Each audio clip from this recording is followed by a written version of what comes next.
All right. Hello, everyone. Thank you for joining our Beyond the Dashboard session, which is going to be focusing on the Rockerbox data warehousing solution. My name is Eddie Cho. I'm a product manager at Rockerbox. I led the initial launch last year of warehousing. And today I'm joined by 4 panelists who I'll introduce in just a little bit. So just hold on tight. I'm really excited for today's session. It's one of the most well attended, a lot of interest across our customers about this session. So really appreciate everyone's time and interest around warehousing. Just a quick logistical thing around like what we're going to be going through. So first of all, we'll do a quick intro to the panelists in just a minute. I'll also give a very brief overview of the Rockerbox warehousing capabilities. I promise I will try to speak as little as possible. And then we'll get right into it. We'll get into a couple questions we've set up with our panelists just to learn more about how they thought about the warehousing solution, how they got it implemented within their organization. And most excited for the show and tell at the end. Each of the panelists have done an awesome job putting together an overview of how they think about warehousing within their own organizations. So there's some really cool slides, and they'll be taking the presentation and talking through how they're using warehousing within Rockerbox. Cool. So before we get too far along, as a product manager, I always want to define scope. So one thing I want to talk about is what warehousing is not. So I have a little comic here to kind of go through that for you. So I'll just give everyone about 10 seconds to give that a read.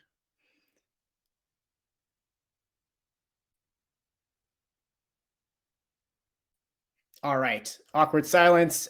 So just want to be clear, a warehouse is not a human that turns into a warehouse when the full moon happens. So we'll just want to make sure we don't get too confused. So let's go right into our group of panelists who I'm really excited to introduce. Here they are. I'm just going to go, let's just go left to right, starting with Catherine. Why don't you go ahead and do a quick intro for yourself? And then we'll move to the right, and we'll just kick off our questions in this order as well. Perfect. So I'm Catherine Henry. I'm the Senior Director of Data and Analytics here at FIGS. I oversee the data team, which at FIGS is an organization that does kind of everything with data and analytics across the organization. So our team oversees not just the data pipelining of all of our data that we ingest, but also all of the analytics that we do on top of all that data. I've been at FIGS for about 3 years. Right when I joined FIGS is when we started implementing Rockerbox. So I've been here essentially since the beginning of our relationship with Rockerbox. Thank you, Catherine. Jeff Perez here, representing Kajabi. We're a knowledge platform for educators to build their courses and monetize on their knowledge. I have been at Kajabi for about 2.5 years now, and really started the analytics team here. I have had experience in startups where I was a single person data team, and now similar role at Kajabi when we started, and now we're, I believe, 11 or 12 strong across both data science and data platform, which is the other half of our data team. And then obviously the third part, actually, that I always keep forgetting because they're newer on our end, is our user research team. So that is data and analytics at Kajabi. In terms of Rockerbox, I was actually the one who pitched the product and kept it under analytics team, which is some interesting points that we'll get across later. But yeah, I've been with Rockerbox since the beginning, and we're really happy when the warehousing came about.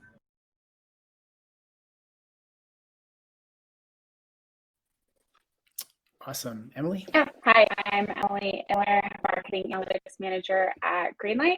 Greenlight is essentially a debit card for kids that parents can control. So if you're interested in keeping track of where your kid's money is going and how they're spending it, definitely take a look. But I've been here for about a year. Rockerbox was actually before my time when I came to Greenlight, but I sit in an interesting spot that's kind of between our marketing team and our analytics and data teams. So we spend a lot more time leveraging the data more so on the marketing side, and we get a lot of assistance from our data team. So we probably use it a little bit differently than some of the other people here, since it does sit more in the middle and more cross-functionally, but it's been a great solution. So really excited to talk about it a little bit more. All right, and last but not least, Justin, why don't you round us out? Sure. Hey guys, I'm Justin, Director of Analytics at Nutrafol. We are the #1 dermatologist recommended hair growth brand in the pioneering the hair wellness space with a science-backed approach to whole body health. That's the one line I was told I have to put out here. Yeah, I lead the analytics team. Big fan of Rockerbox. Yeah, similar to Catherine, really implemented that right off the get-go upon starting here. Excited to dive in more. All right, thank you all, and we'll be hearing a lot more from them in just a little bit. Before we do that though, just to give everyone a quick overview of what warehousing means in the Rockerbox ecosystem. So we've introduced this product because we have tons of customers that want to leverage all the powerful data that Rockerbox has collected and provided analytics on top of. So we have customers that are living in their own dashboards that have analytics, like deep analytical teams on their end as well. And one of the advantages they see from the Rockerbox perspective is that we're consolidating many different sources of data, both first-party Rockerbox data that includes attribution, pathing, but also kind of ad platform information from your top platforms you spend on. So Google, Facebook, TikTok. And what Rockerbox does is it basically consolidates all these different streams and pipes them into a single location that our customers can take advantage of. Another core principle we wanted with our warehousing product is that we wanted something that would be very simple to set up. We understand marketing and engineering teams are already extremely taxed. So we want to make sure that when we introduce this product, it's as simple as possible to get up and running. It doesn't require an entire engineering team to really stand up and support. So these were some of the core principles we wanted with our warehousing solution. We support 3 different warehouses. So we have customers that are on Snowflake, Redshift, BigQuery. Any of those warehouses work with our existing tables. As I mentioned, we're consolidating both ad platform data from your top platforms, as well as all the first-party Rockerbox data, whether it's your summary information, your conversion data, your MTA level information as well. And also, as we mentioned, it's extremely low maintenance. It's a lot of this is handled via the UI in terms of the setup. So our goal is to make it as point and click as possible. And finally, one of the core tenets was that we want to make sure this data was live. So those that have been working with Rockerbox for some time, you know that we're always processing live data, like all of your pixel data is being processed, it's aggregated nightly, but some of your partners or some of your other processes may actually be coming in after the fact, right? Maybe you have a TV post log vendor that sends in post logs a week later. You have spend data coming from a display partner that comes in a few days late as well. Every time there's a data revision, the warehousing solution is automatically making these updates and piping in live data to your warehouse tables as well. So you never have to worry that your dashboards in your system are out of date. They're always going to be referencing the most current data that Rockerbox has as well. All right, with that, let's just get right into it. We have 3 questions that we're going to ask of our panelists. So let's just kick off with the first one. So this first one's really helping us understand the kind of the process of determining that warehousing was the correct solution or the ideal solution within your organization. So yeah, if we can just start off with Catherine on where did warehousing fit in? Like, how did you determine this was the solution you wanted to go for? Just to walk us through a little bit of that process. Yeah, so when we first started with Rockerbox, we really like their integration with Shopify. Figs is a direct-to-consumer scrubs brand, and we are using Shopify. And so what we really liked about the product was that we would have the ability to see order level data that we could connect to a lot of our Shopify data to see like downstream KPIs for some of our attribution, our products, like what our different marketing channels are bringing in. And so we really liked the warehousing solution because it brought that data in-house so that we could match it with our other data that we had in-house, so we could have more of a kind of an ecosystem, like a broad, like more transparency across various sections of our data. and have that connectivity with both our Rockerbox data and our Shopify data. We originally started with Rockerbox on bringing data through an S3 bucket. So those were flat files, kind of like what we had previously said, they weren't updating historically. And so we would have these issues where we would need that historical data refresh on certain cadences because of various things like the model updated or the data was missing. And so having the Snowflake share available to us was life-changing. We would be able to get a lot of those historical refreshes updated in like automatically, and so it would just flow through our whole entire data pipelining process. And so I think that was really helpful for us to have more up-to-date visibility across all of our marketing channels on any updated attribution, being able to connect that to our Shopify data and seeing kind of downstream KPIs that we could connect with the Rockerbox data. In terms of some of the dashboards that we started with, it was really kind of organic based on kind of the needs of the company. So prior to when I joined in 2020, before we implemented Rockerbox in 2020, we had a very, very small marketing team. We really didn't have anybody in-house. We weren't really focused on highly optimized performance marketing. We were really focused on just getting our name out there and trying to increase visibility and market share. And so with the implement of Rockerbox, that was our actually first tool that we had for any sort of attribution of our marketing channels outside of kind of the generic GA out of the box attribution. And so kind of the first thing that evolved was, where are we getting all of our customers from? Where are we getting all our orders from? Where is the revenue coming from? And so the first dashboard was really just visibility into attribution in general. And then kind of as we've evolved as a company, we've really kind of tightened how we've thought about performance marketing. Now we have really strict CAC targets. We have really strict goals, really strict marketing spends that we need to pace to on a quarterly, monthly, and yearly basis. And so some of our dashboards have evolved into being more, giving more transparency into our CAC targets by channel, giving us more transparency into the effectiveness of our various channels. And now we're really kind of evolving into, we have all these KPIs that we have to take care, look at, and it's a lot for our marketing team to focus on. And so now our dashboarding has really kind of evolved into, how can we make our marketing team's life easier?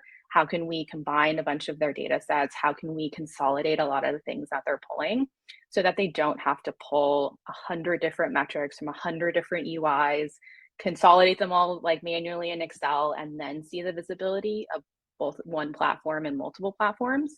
And so that's kind of how it's evolved for us, is just starting with transparency into the business. And now we're going into, how do we make our marketing team's life easier through consolidation of all these metrics, so they have one view where they can kind of see a whole funnel level view of marketing attribution down to like order level dynamics for our business. Awesome. Thanks for that. Yeah, it sounds very exciting to kind of evolve from just the pure data collection towards like goal setting with setting KPIs and, you know, operating your team off of that. Jethro, I got you up next. Why don't you take us through your Thanks, team's Eddie. discovery process? And, you know, that was probably a pretty amazing answer from Catherine. Echoing a lot of the same points. We, you know, had struggles with our S3 connection, our S3 data dumps. And so the second that this happened, I think Kelsey, who was our old CX support agent, said, hey, look, there's this offering where you can essentially get all these reports into Snowflake as well as all of your marketing partners.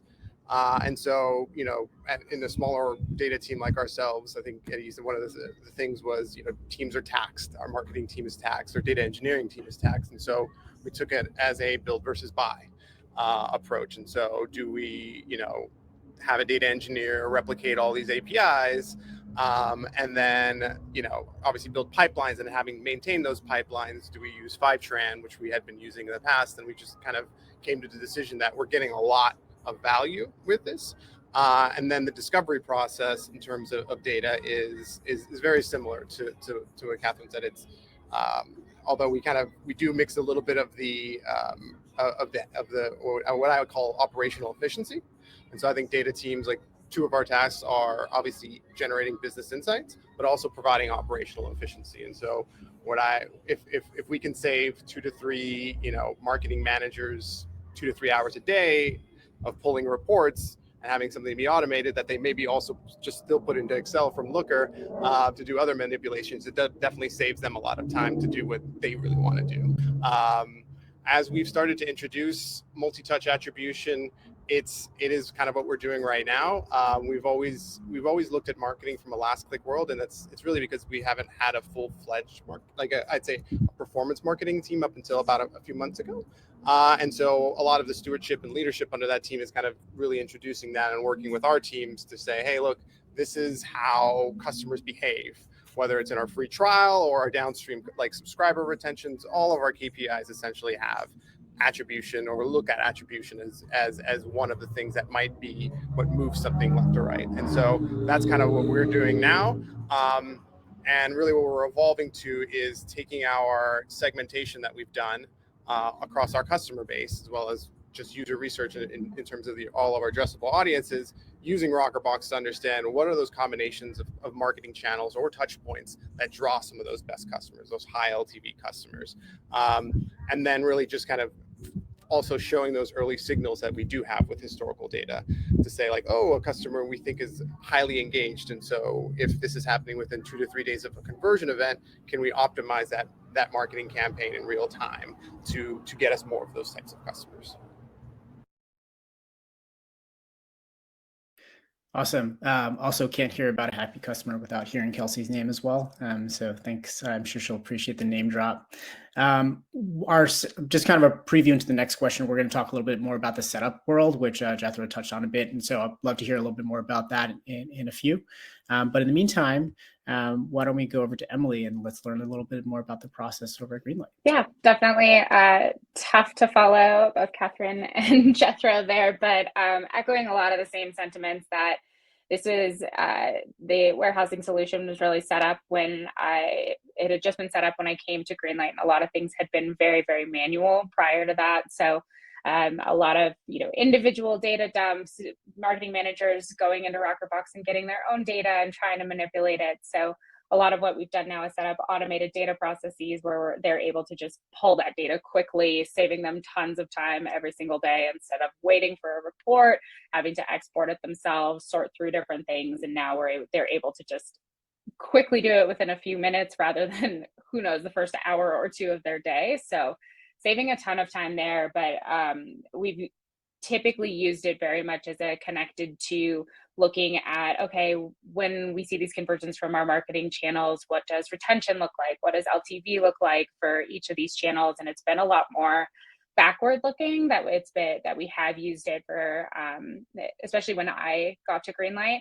And we're really focused on how are we going to use it next now. So while we have a good integration and a good setup, and I know we'll talk about the different setups and the way that we have it laid out here at Greenlight, we are planning to use it for more of those forward-looking things, like what does creative performance look like? What does geography performance look like? Are there more ways that we can be more effective with our targeting, not just with CPA or CAC, but really with long-term, what is the revenue looking like from each customer, and how can we more effectively target that within each of our campaigns?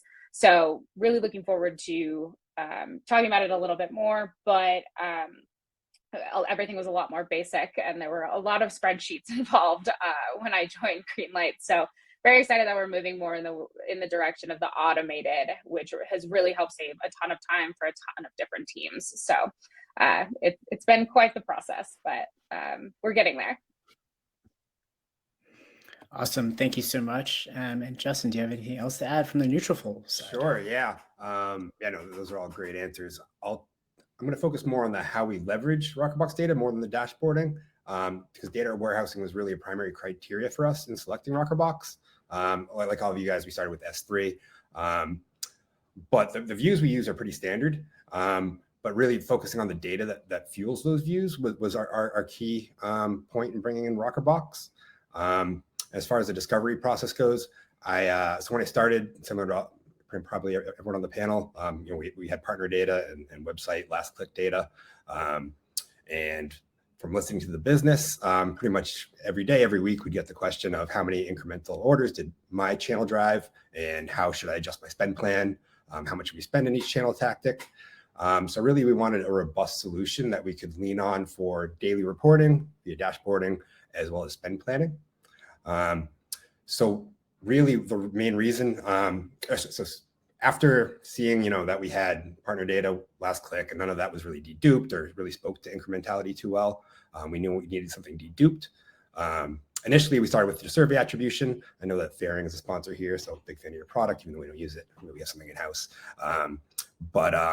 So survey attribution helped us get there, but it wasn't granular enough.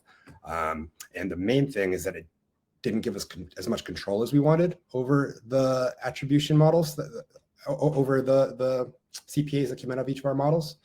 We knew we were going to be running some incrementality testing to hold as a source of truth for incremental orders.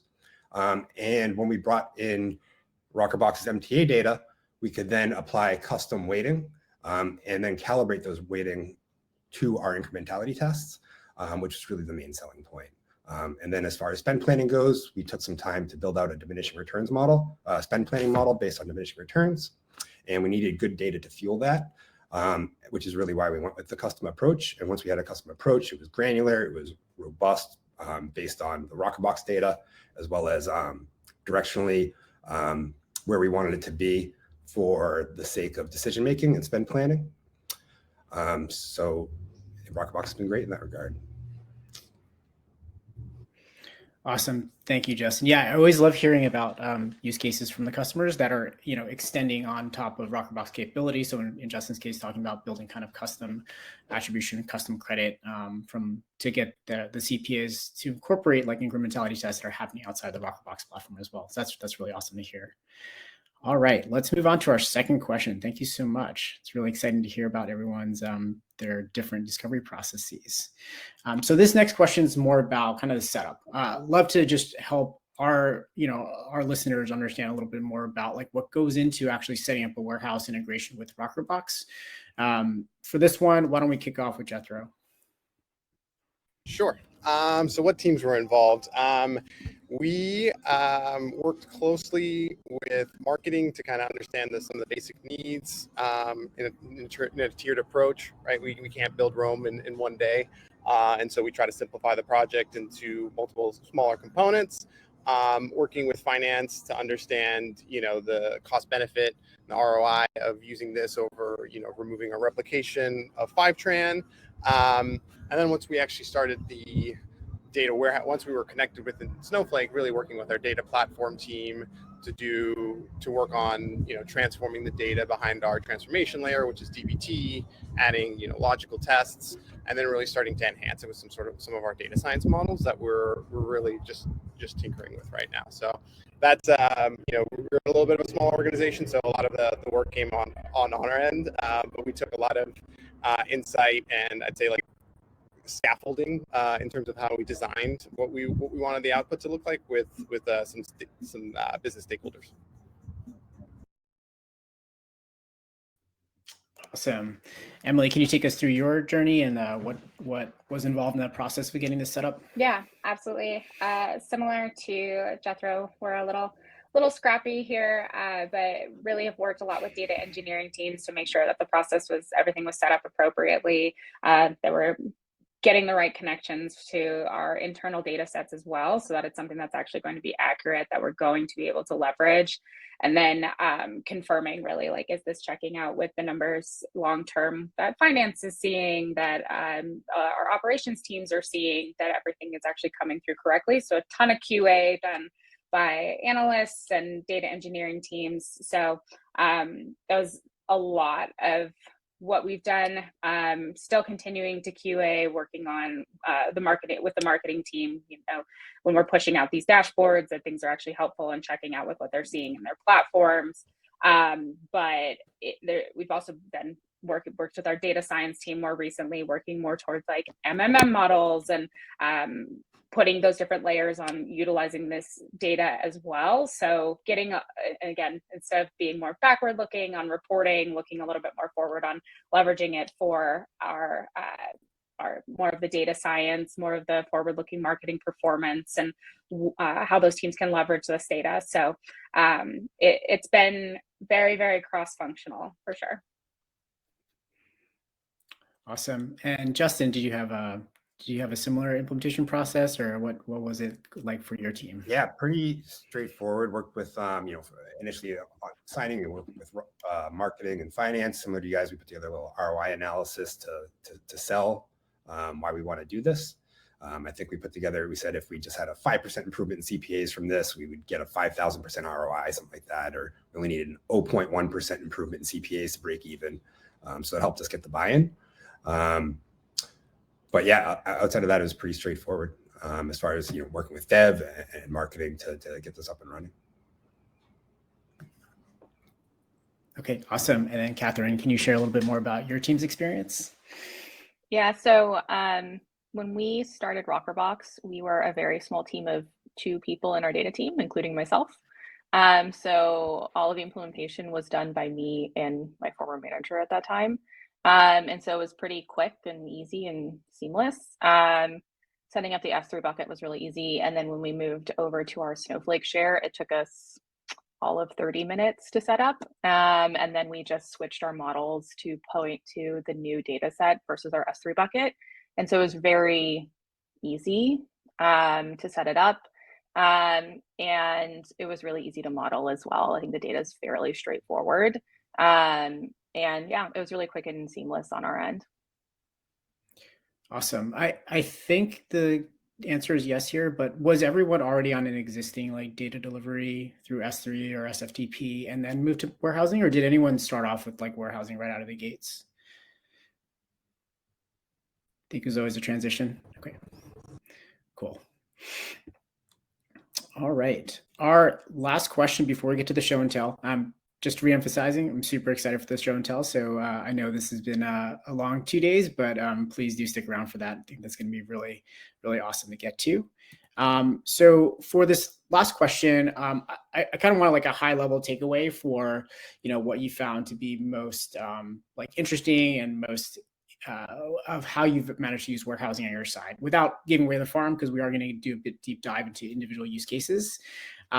So I guess for this one, why don't we start with Emily, just like diving into like kind of your key interesting ways you've leveraged the warehousing data sets. Yeah. I think that the most interesting way that we've leveraged the data set so far is that it makes it a lot easier for really high level analyses. Specifically, we did some out of home marketing last year that we were really interested in tracking outcomes for.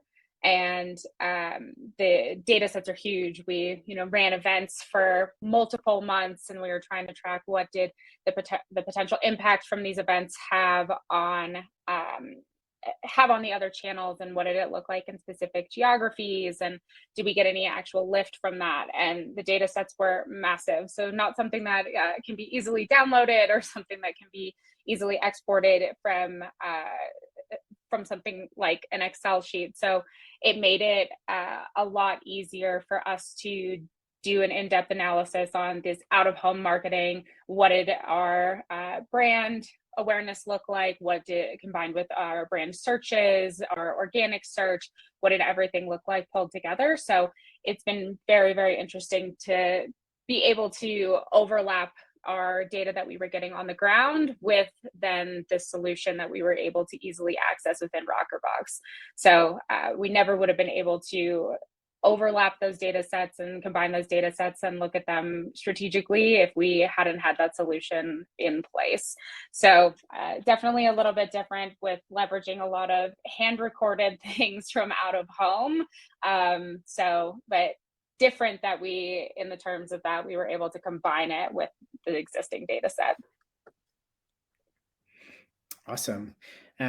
Justin, how about you guys? Can you tell us a little bit about the situation over at Nutrafol? Sure. Yeah. To your point, a few of these things I can talk about on the show and tell. Custom attribution being, I think the most powerful one, as well as diminishing returns based spend planning. Nice. But bringing it into the warehouse also allowed us to do things I think has been mentioned. Looking at performance by product, how many, which products is each channel driving, as well as device, what's being purchased on desktop versus mobile, and the channel mix there, as well as things like day parting is pretty cool that we can do with the Rockerbox data.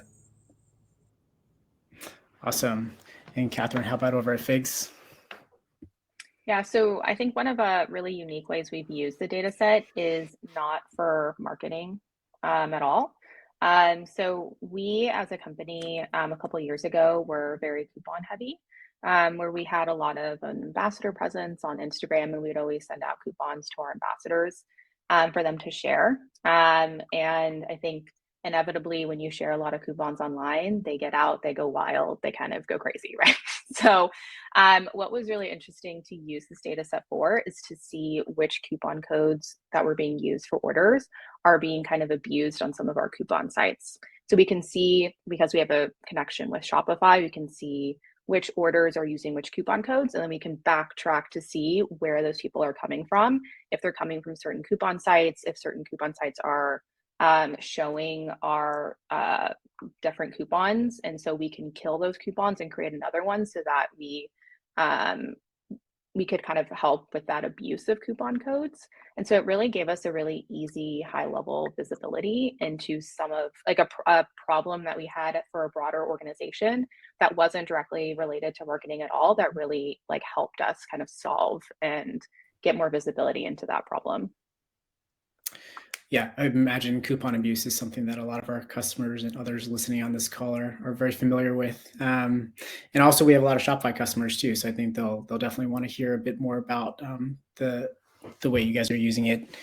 And then Jethro, can you take us through your team's perspective? Yeah, something similar, but in talking about abuse, we do have issues at times with fraud. And so we have a robust email platforming system. And so it's very ripe for hackers to try to send out phishing emails.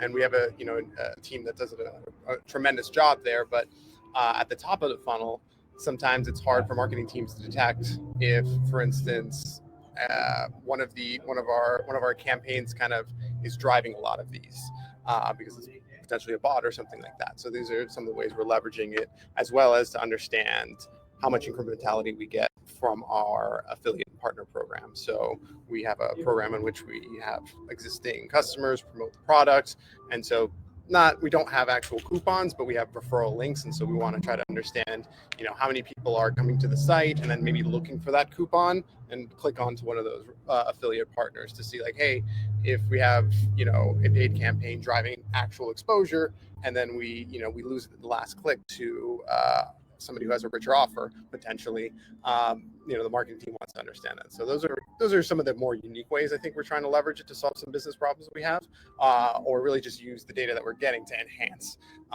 solving those business problems. Awesome. Very interested in learning a bit more. So thanks for all your responses on the questions so far. I'm definitely going to be handing this off to each of the panelists in turn. So we're actually going to start back at the top. I think the first one we have here is for Catherine. Yes. So Catherine, why don't you give us a little bit more information on the show and tell side? Yeah, so one of the ways that we're using Rockerbox is we're taking that data set and we're actually combining it with other UI metrics that we're also bringing in. We're on like the same platform I think that a lot of the panelists are on. So we bring in a lot of our data through FiveTran. We're on Snowflake. We use GPT. It gets funneled into Looker. And so Looker is kind of the primary data exploration tool that our team uses.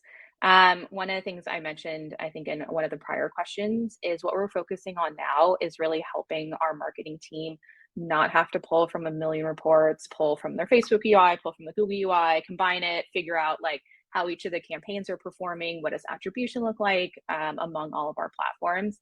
And so what we're doing, what we have done is like a phase one, which is we've taken our Rockerbox data And we have combined it with a lot of the data that we're bringing in from all of our from all the various UIs, and then we're also combining it with some of our brand data. So it doesn't have a good integration platform like through FiveTran, so we bring that in through like CSVs or really anywhere we can, so that we have kind of a more holistic view of all of our marketing channels, how they're looking in terms of click-through rate, conversion rate, and platform, how that's translating into attribution for our various new customers, total revenue, like total orders, what the UPT is for each of our channels, and really trying to make a consolidated place where our team can go into one table, one view within Looker, and see all these various metrics in one view, so that everything is there, everything is consolidated, combined for them to see in a very easy, accessible way. What we are also doing in the future is we're expanding that. So we're going to add in some of our CRM UI metrics, so like email, SMS, creating more not just on a digital side, but also on a retention side, so we can have kind of a full visibility across all of our marketing channels. And then we also are trying to go down to the lowest level of reporting for each of those channels. I know for people who use Rockerbox, you can go down to tier 5. We're trying to get it, our tier 5 is not an ad ID, we're trying to get it even further. And what's a really nice thing about the Rockerbox data set is that even though our tier 5 is not on an ad ID level, we still get the ad ID data in the shared data set. And so we're parsing that out of some of our tables so that we can get that attribution, those UI metrics, all the way down to the creative level when appropriate or when applicable, so that the team can really see ad level visibility across UI metrics, Rockerbox metrics, Shopify metrics, for all of our various marketing sources, to really be able to see everything holistically and also at the lowest level of detail possible. That's awesome. I love hearing that. Our internal teams, of course, have access to this data, and we often have to do deep dive investigations, but seeing our customers empowered with that information at their fingertips as well is extremely powerful. It's great to hear that you guys are leveraging that. All right, I think the next one's going to be Jethro. Yeah, so jump right into it. So really just starting at the raw level, because that portion to the left is just starting now. So we really want to have that full cycle of data. And so we start at the raw layer. So we're getting data obviously from our ad platforms via Rockerbox. We have our application data. We have a couple other third-party tools to help us understand, what our users are doing within the application. Email as well, Pendo for guides and NPS, and then lastly our, of course, website data, so clickstream data. Transforming it all, adding some machine learning to it, analyzing it, viewing it in Looker, really primarily. Hex is a new tool we're trying to use to enable more kind of data-driven product managers to view raw data, and Google Sheets, because of course everybody looks at Google Sheets. Doesn't matter if you put everything in Looker, they'll export it to Google Sheets. So then we enhance all of this, and then really this is the last step that we're really just starting now, is reverse ETLing it into the said ad platforms or into our third-party tools like a segment or via segment to a Braze, to an Amplitude, so that we can fully understand, from a segmentation standpoint or from a predictive churn standpoint, what customers are doing at those early stages of the marketing, at the top of the funnel, and kind of try to weed out what those things are. So, and obviously on the other side, understand what our higher value customers are doing. Are they consuming certain blog content? Are they hitting certain affiliates, or are they really coming from one of our newer Facebook targeted campaigns? And so that's kind of the full circle that we're really trying to build now, where we're then taking all of our enhanced data and sending it back upwards. Got it. So is it fair to say here in the visual layer, this is kind of where like a lot of your team is operating today, Yes. Between Looker and SadFace G Sheets? And then in the future world, they're going to be doing a bit more operations, kind of like where the data is post-analysis actually getting piped into the downstream pieces in the reverse ETL side? Correct. Yeah, and so we've actually just started using our own first-party data instead of maybe a Facebook pixel or a Google pixel, so that we can actually get, Gclid, Fclid, and say, hey, this is a customer, we're matching it to yours. So we have much more. We're owning our own data, and not being, at the behest of cookies in this case. But and also leveraging that Rockerbox data to understand, are there things that we aren't collecting that maybe that you guys are. Now that we're kind of enhanced with Segment, we're finally starting to get some of that more, I'd say, granular clickstream data. But for the longest time, Rockerbox was really providing a lot of that on top of their attribution model, of course. Okay, awesome. Cool. Just before we move on, if anyone has any questions for any individual panelist or me or the group, please feel free to chat in the Demio chat, and we'll try and get to you guys either during the presentation or towards the end of this. We'll have a little dedicated session for Q&A as well. All right, then Emily, can you take us through Greenlight? Yeah, so previously, very basic, our data has been very siloed. We had very minimal connections. We, of course, now have the Rockerbox attribution, but we collect a ton of customer data. We collect all of the native platform metrics. We do have some S3 ingests that are still like in-house, specifically with just some of our display and different partners for advertising. And then we collect all of the website data. We primarily use Mixpanel. So everything is flowing through Segment into Snowflake. So we do have a ton of data that we just created, basically a master ads and marketing table that's taking all of these things so that we're able to turn them more into leveraging those data from all of those connected sources. So making sure that we're tracking those impressions, the reach from things like TV, frequency, clicks, unique visitors on the website, spend, everything to that CPA level, but then also looking at the creative, the ads, the customer demographics, customer behavior. So while they're on the website and while they're in the app, taking all of those things into account. And then really what that comes down to is what the lifetime value for each of those customers. So taking all those things, we turned it into a master ads table. So we're really excited to be leveraging that more so in the future, but in action, that for us, that's really going to look like those automated data outputs that are utilized, not even while it is a marketing table primarily, it's going to be used by finance, cross-functional teams, a lot of different data teams, get those creative insights, the conversion data for geography, where we could be targeting using different keywords, and then deeper analysis for that targeting, like I said, and our LTV opportunities. And then really we're looking forward to using that MMM and doing more of that data pass back, like Jethro was talking about. We have started doing more of that, collecting more information and passing it back to the ad platforms, which has been definitely beneficial for our performance and turning things into better, turning it into lowering that CAC for a lot of our platforms. But we definitely have more work to do and more that we could do. So in this tough environment, it's definitely vital for us to make sure that we're pushing all of pushing back as many of those signals as we can. So we've done a lot of different testing with that to find what is the biggest opportunity for those. Awesome. Yeah. So another validation for arming the ad platforms with additional data, so they can make better decisions, reducing your CAC, improving your ROI. It's awesome. All right. And I think we've got Justin here for Nutrafol to wrap up the show and tell section. Yeah, so at Nutrafol, we often talk about the analytics machine. We relate it to a car a lot and upgrading the engine. All roads really kind of point to our diminishing return spend planning model with this machine. So the way we had it built out, we had this old engine prior to Rockerbox, which was disparate data sources, as you've all spoken to, partner data, survey attribution, website data, promo codes, all of our different data sources. And it was not deduped, or let me pause there.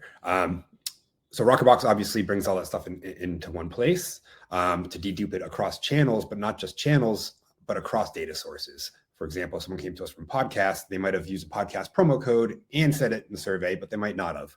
And if we count them, we add up the promo codes and survey data, 1 + 1 = 3 there.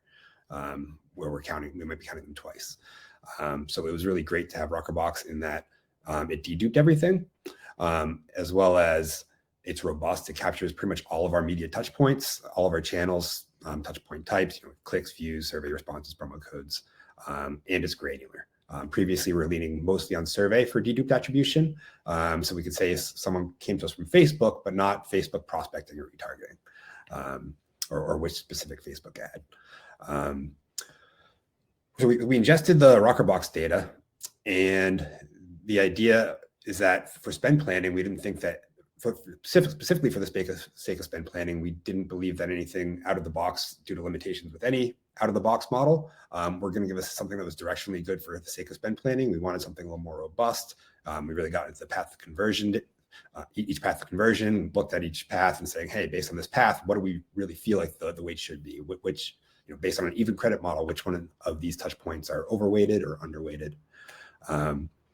So that's why we applied some in-house custom MTA modeling on top of that path of conversion data, which now gave us our new engine, which was deduped again across channels and data sources, reporting on LTV and CPA by channel, which then feeds we use Tableau, our command center, so all of our daily reporting, and all of that data ultimately feeds our spend planning model. And again, the custom approach allowed us to, this machine really consists of attribution, spend planning, forecasting, and incrementality testing. And via that incrementality testing, we were able to calibrate our custom model so that we have the most reliable spend plan possible. That's really great. And for those that haven't caught on, I mean, we've had numerous panelists bring up LTV modeling, custom modeling, and I think this is something that we hear a lot about. How can Rockerbox help influence or help make decisions based off of these metrics, which we don't provide out of the box? And I think you've seen a couple different examples of how this can be used with the warehousing solution. So yeah, definitely keep that in mind if LTV is something that you're thinking about, or custom modeling. We've got some great examples here as well. All right, so I think that wraps it up for the show and tell. We've got a couple questions that have popped into the chat that we'll start going through. So if you all have additional questions, feel free to bring them up. Let's go with this most recent one. This is one that Rob asks. He asked, is there a need for any of the panelists to move from a daily batch-based load and backfill cadence to a more real-time pipeline? Let me just actually, 1 second. Cool. There's a question showing up for everyone. Yeah, is any of the panelists want to talk about kind of their transition from kind of the S3 bucket daily cadence to the real-time transition, and what adjustments you may have had to make in order to incorporate that?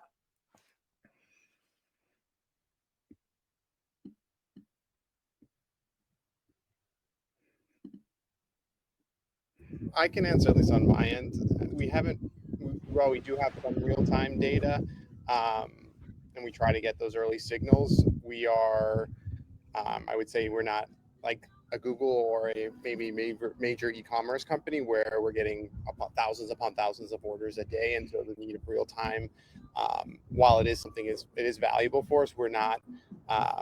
We don't have that exact need for, maybe I'd say, like, I believe our SLA is around 4 or 5 hours, and so that's about as real time as we get. And as that evolves, I think we will probably have to fine tune some things here and there, but that need hasn't arise, at least for our end. So I can't. It's not really.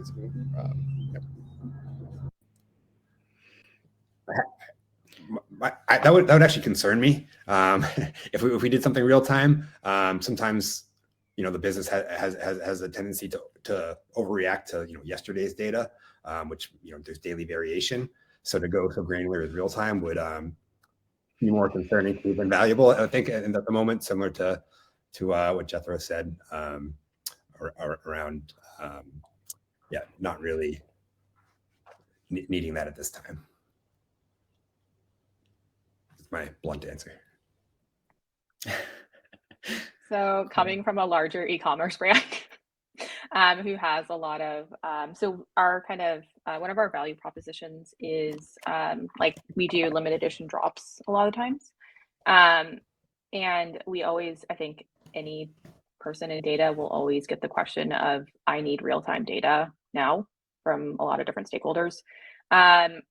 I believe you don't really need real-time data for most of the business decisions that you're trying to do. However, I think for our case, there are some times when we are very, we're putting a lot of eyes on certain launches, on like really big sales, where we really need to watch our marketing spend and the effectiveness of our marketing spend. I think when we go into launches, we have an expectation of performance, and so we plan our spend accordingly. However, life happens, right? It's always a guess.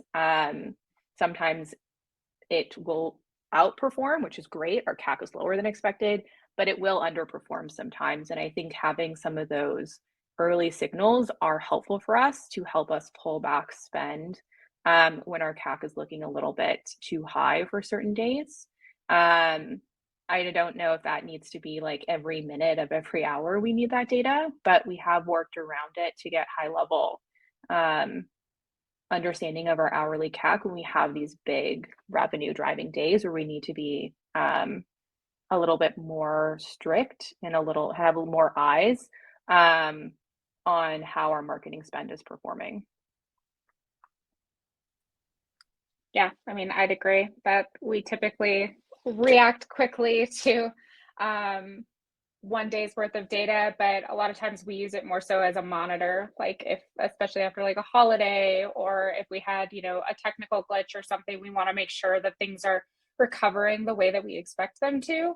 So we'll definitely use it a lot more for like real time than just but it's more of a monitoring rather than we're making potentially a rash decision, or do we need to look more closely at something. That would probably be the way that we most generally are utilizing it. And since we get a lot of post logs from TV spending, so things can change as well in the days following, so we tend to take it like with a grain of salt, but directionally it can sometimes help us inform things. Awesome. Thank you so much for your answers there. We had another question come in around, just mark this question here so we can all see. What's the rule of thumb for smaller organizations in determining data warehousing strategies? Jethro, I think you've mentioned as a small organization a few times. I wonder if this might be something that you might. Yeah, I think I said it a bit in the beginning. It's really just a case of build versus buy. And so what is, is it feasible? Of course, like we're lucky to have a decent budget for our data team. Our CEO, definitely helps to have a data-driven leadership team, and so that might not be every organization.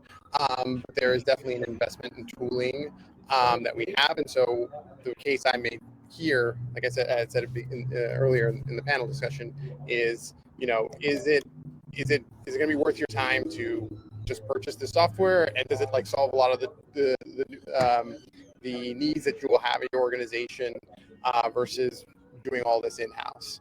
And we even just looked at it in general from a marketing attribution perspective. And so if we were to not want to have Rockerbox, we would obviously need to in-house a data scientist and have them build their own MML model, and obviously have all this data that we are ingesting in here ourselves. So I tend to give our finance and leadership team scenarios and saying, hey, this is what the market deems for a marketing data scientist that can do these sorts of things. This is their salary.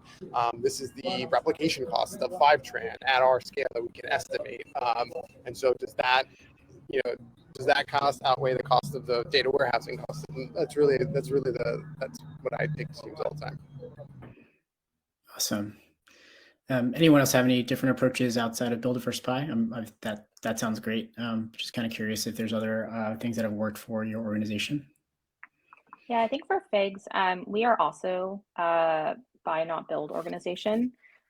We are like our company is, I think, a medium-sized company, but we are a pretty small data team. There's only 6 of us, including myself. And so what we have kind kind of prioritize in terms of personnel is not having very specific people for very specific things, but to have a lot of flexibility in the things that each of our employees can do. So each of the people on our team can do. So some of being on the modern data stack allows for a lot of flexibility. So instead of having to need like a very specific dedicated data engineer, you can grab an analyst, transform him a little bit into an analytics engineer, bring the data in through FiveTran, DBT's like 95% SQL, and be able to have that flexibility where you can bring people in-house and have them do a lot of things that are not as labor intensive as they used to be. And to kind of, I want to say, save on the cost of the personnel you need to support a very large organization. And so that's kind of how we have structured our data team, is that we are very lean. We have a lot of hats, but I think that allows for a lot of flexibility in what each person on our team can do, and how easy it is for like someone who has an analytics background to move a little bit more into analytics engineering if they just increase their SQL skills a little bit, just get familiar with FiveTran, which I think is pretty easy and pretty quick to learn, and be able to really kind of provide a lot of support for our team very quickly without a lot of like ramp up period. I think it also creates an opportunity where, like, say your data engineer's on vacation, like, does all your data engineering stop when they're out? I think it also creates a lot of flexibility in like the roles that people can do when one person's out, maybe they don't have enough time. I think it's just a lot of flexibility that it creates in our team. Awesome. Great. Yeah, I think those are some great answers. I had another question that came in, not through the chat, but kind of understanding a little bit more about like lessons learned and how you might approach it differently if you were to start from scratch from the warehousing perspective. Like anything you would advise for future candidates for warehousing in the future if they wanted to incorporate this, things that you might have struggled with that you would do differently the next time?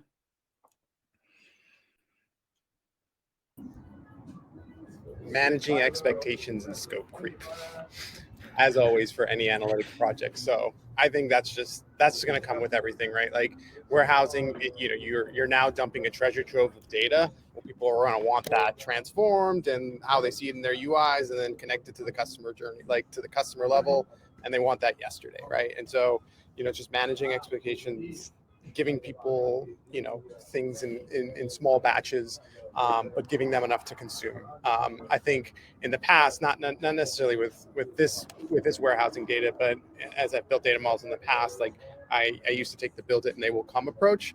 They don't in narrator's voice, or they will come and be very lost because you have built something and you have not kind of worked with the team and understanding what their needs are and their wants are. Like it's just what, even as a domain expert in marketing or payments data or whatever an analyst has, like if they build out a data model, it's all in their own mind.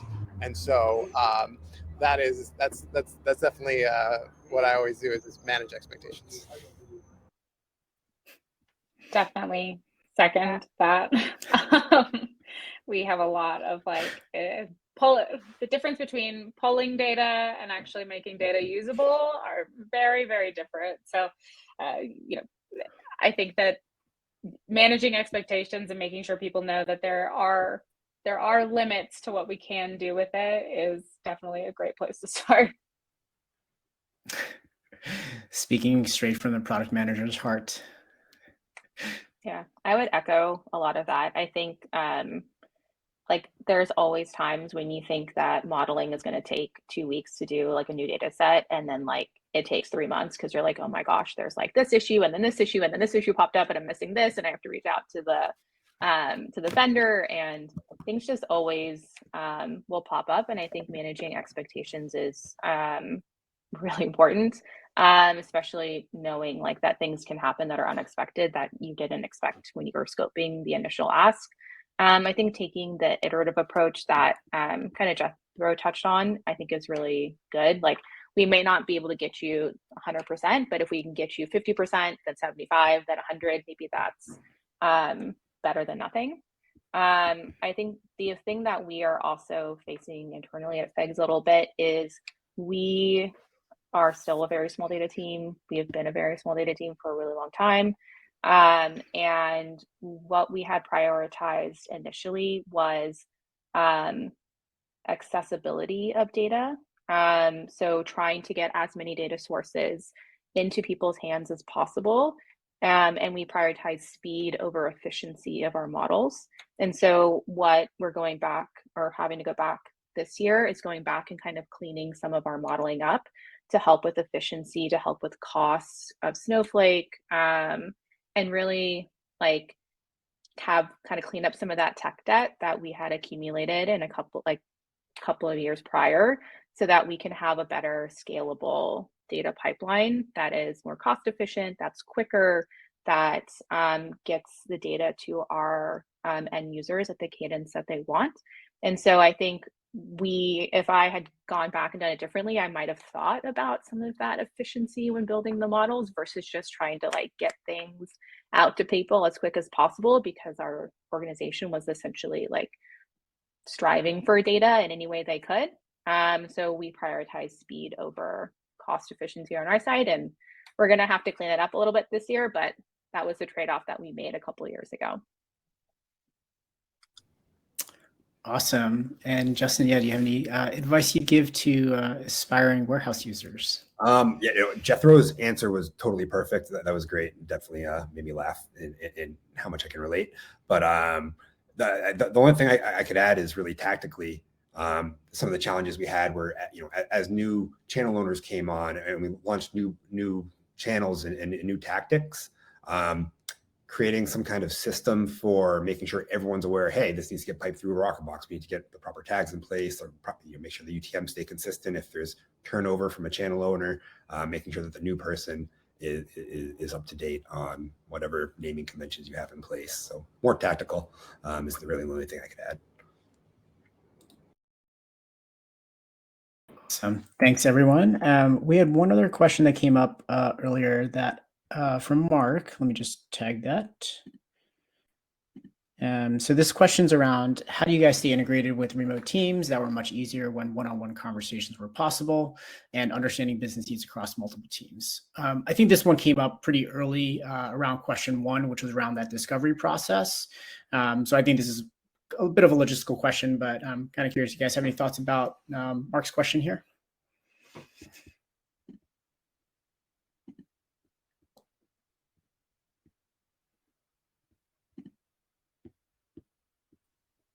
I think you have to be not afraid to reach out to people first. I think that in a remote environment, it's really important to stay integrated with teams. And to Mark's point, you can't just walk over to their desk anymore, especially if they are now work across the country from where you are. And so I think just being okay with starting that conversation first when you need to have a conversation is really important. I think also to when possible, I know this is easier said than done, when you're starting kind of a new data integration or you're starting a new platform you're using, to have kind of that like buy-in from that end user as well. So for Rockerbox would be having the buy-in from the marketing team, having them see like what the value of the product is, so that they also want to help as well. But I think there is a little bit of project management that we have to do ourselves as well to kind of facilitate that project forward, and starting those conversations and having those follow-ups ourselves, because I know inevitably I'm also guilty of it. Sometimes you don't have time to respond to everything. We're not on top of everything that everyone wants us to do. And so just having that initiative to kind of go through and kind of have that and kind of make that first move for people, I think is really important to, I guess, keep the project moving forward. Yeah, we run into a lot of the same, where we are the ones reaching out, asking what people need, or I sit in on a lot of different meetings, just kind of tag teaming with a couple of other people to find out, okay, like, what can we help with? What are we hearing? What do we need to prioritize? So it is a lot of us reaching out and trying to sort through a lot of that, which isn't always the most fun part of my job, but it does make it worth it, so that, like Jethro said, you're not building it and then they will come, you're finding out what they actually need, and then it's something that people are actually going, an end product people are actually going to use. So continuing to keep those conversations open. And then something cool that like we do is we randomly get matched with different people in the company to have random conversations, and we get to learn more about each other's roles and actually have conversations then about what are the struggles in each of these departments. And that's facilitated a lot of questions and like those discussions for me, because it's scheduled time that the company is wanting you to go ahead and talk to somebody about. So that's really helped open up a lot of those conversations with people who I might never have thought to reach out to, or would have kind of naturally ended up in a room with.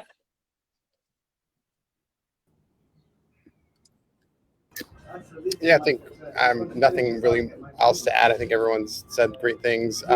Just obviously workforce management, like Jira, Asana, whatever you're using, that's obviously your best friend here in terms of keeping people honest.